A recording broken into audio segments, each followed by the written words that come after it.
आज हम सेल पढ़ेंगे। सेल वह युक्ति है जो किसी विद्युतीय परिपथ में विद्युत धारा को निरंतर प्रवाहित करती रहती है और एक परिपथ में विद्युत धारा के प्रवाह को नियमित बनाए रखती है। उस युक्ति को सेल के नाम से पुकारते हैं। सेल दो प्रकार के हमको पढ़ने हैं, एक प्राथमिक सेल, एक द्वितीयक सेल। आज हम प्राथमिक सेल पढ़ेंगे जिसे प्राइमरी सेल कहते हैं। इसकी परिभाषा बोर्ड पर है। वह सेल जो रासायनिक ऊर्जा को विद्युत ऊर्जा में परिवर्तित करता है प्राथमिक सेल का। मैंने रासायनिक क्रियाएं होती हैं अंदर, तो रासायनिक ऊर्जा और विद्युत ऊर्जा में बदल जाती है। वह युक्ति या वह सेल जो रासायनिक ऊर्जा को विद्युत ऊर्जा में परिवर्तित करते, उस युक्ति को प्राथमिक सेल के नाम से पुकारते। अब प्राथमिक सेल में भी हमको तीन प्रकार के सेल पढ़ते। एक सरल सेल, इसे वोल्टी सेल भी कहते हैं, दूसरा लैप्लासियन सेल और तीसरा डैनियल सेल। इन तीन में पहला है वोल्टी सेल। ये सेल असल में प्रारंभ में गैल्वेनी नाम के वैज्ञानिक ने बनाया था, लेकिन वोल्टा ने इसमें संशोधन किया, इसलिए इस सेल को वोल्टी सेल के नाम से पुकारते हैं। ये सबसे सरल रचना है, इसलिए इस सेल को सरल सेल के नाम से भी पुकारते हैं। तो हम आज वोल्टी सेल मन सरल सेल पढ़ने जा रहे हैं। ये जो सेल होता है, इसकी रचना यहाँ चित्र पर प्रदर्शित की गई है, जिसमें कांच का पात्र है डी। ये कांच का बर्तन है, कांच का पात्र है। इस पात्र में टन सल्फ्यूरिक डाइल्यूट H2SO4 लिया गया है और इसमें दो प्लेटें उन्होंने प्रयुक्त करी थी, एक कॉपर की प्लेट, एक जस्ते की प्लेट। ये प्लेट के आकार में भी हो सकती है, छड़ के आकार में भी हो सकती है। तो यहाँ पर परिपथ पूरा करने के लिए एक धारा मापक भी जोड़ दिया है, जिससे हमको धारा का प्रवाह पता चलेगा। तो कॉपर और जस्ते की प्लेटों को एक धारा मापक की सहायता से जोड़ दिया गया है, ताकि धारा के प्रवाह हमको पता चल सके। अब यहाँ देखिए, हमने परिभाषा पढ़ी है प्राथमिक सेल की। वह सेल जो रासायनिक ऊर्जा को विद्युत ऊर्जा में परिवर्तित करता है, प्राथमिक सेल कहलाता है। ये हम देखिए रासायनिक ऊर्जा कैसे विद्युत ऊर्जा में परिवर्तित होती है। तो तनु सल्फ्यूरिक अम्ल है, तनु है, जल मिश्रित है, इसलिए इसका विद्युत अपघटन हो जाएगा और ऐसा होने से हाइड्रोजन के धनायन और सल्फेट के ऋणायन प्राप्त हो जाएंगे। यहाँ ये रासायनिक क्रिया लिखी है। H2SO4, इससे मिलेंगे हाइड्रोजन के धनायन और साथ में हमको सल्फेट के ऋणायन भी प्राप्त हो जाएंगे। ये दो आयन मिल गए। हम कैथोड की प्लेट पर क्रिया देखना चाह रहे हैं। कैथोड की प्लेट पर हाइड्रोजन के धनायन जाते हैं, कॉपर की प्लेट, कॉपर की प्लेट पर हाइड्रोजन के धनायन जाते हैं। अब हाइड्रोजन के जो धनायन है, ये जो हाइड्रोजन की धनायन है, कॉपर की प्लेट को अपने धनावेश दे देते, धनावेश दे देते हैं। असल में ये कॉपर के प्लेट से इलेक्ट्रॉन ले लेते, इलेक्ट्रॉन ले लेंगे तो उदासीन हो जाएंगे। तो होता क्या है कि कॉपर के जो आयन है ये हाइड्रोजन के जो आयन है ये कॉपर की प्लेट पर जाते हैं, उसे अपने धनावेश दे देते हैं, माने उससे इलेक्ट्रिकली उदासीन हो जाते हैं। इसी बात को इस समीकरण से प्रदर्शित करी है। हाइड्रोजन के धनायन ये कॉपर की प्लेट से इलेक्ट्रॉन लेते हैं और उदासीन होकर हाइड्रोजन गैस बनाते। अब यहाँ तो हाइड्रोजन ने अपने धनावेश दे दिए, मन से इलेक्ट्रॉन ले लिए।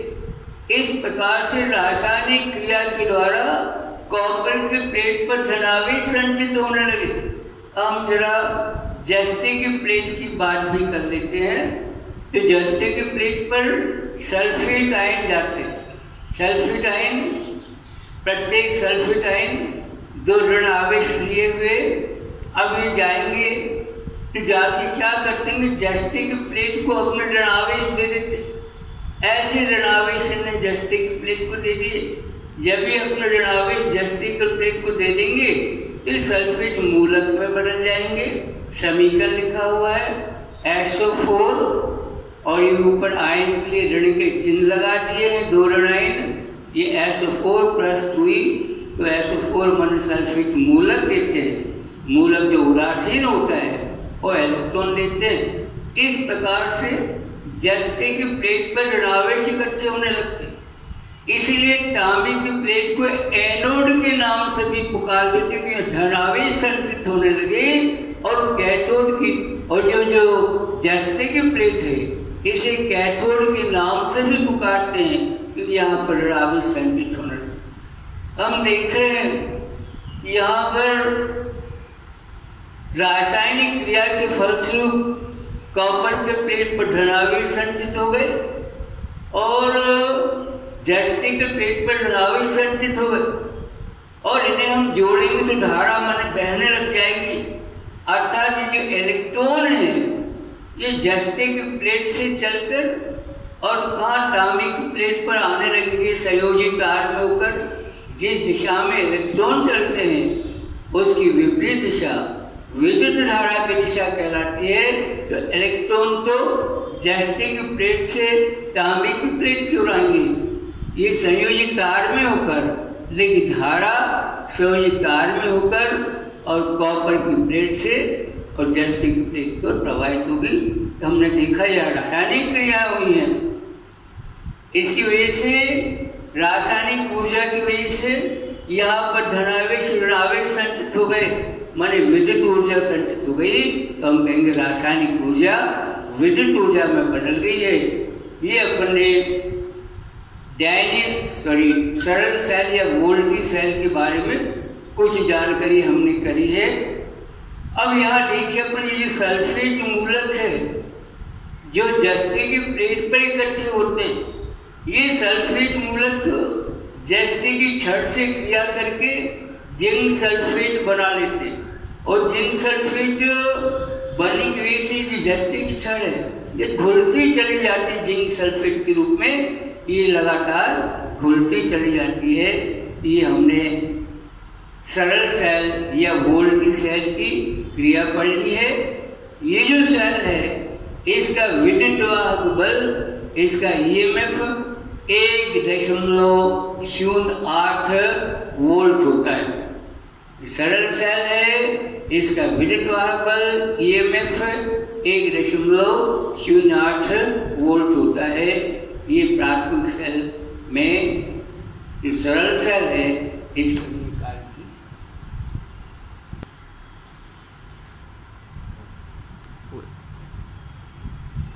अब हमको वोल्टी सेल के कुछ दोष पढ़ने हैं। वोल्टी सेल में कुल मिलाकर 2 प्रकार के दोष पाए जाते हैं।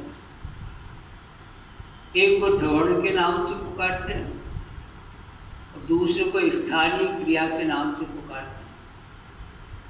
ध्रुवण जिसे पोलराइजेशन कहते हैं, स्थानीय क्रिया को लोकल एक्शन के नाम से पुकारते हैं। ध्रुवण का दोष असल में क्या है, इस पर विचार करें तो तांबे की प्लेट पर हाइड्रोजन गैस आती है, हाइड्रोजन के आयन आते हैं, वो आयन अपने धनावेश कॉपर की प्लेट को दे देते हैं और वे उदासीन होकर खुद हाइड्रोजन गैस में बदल जाते हैं। ये हाइड्रोजन गैस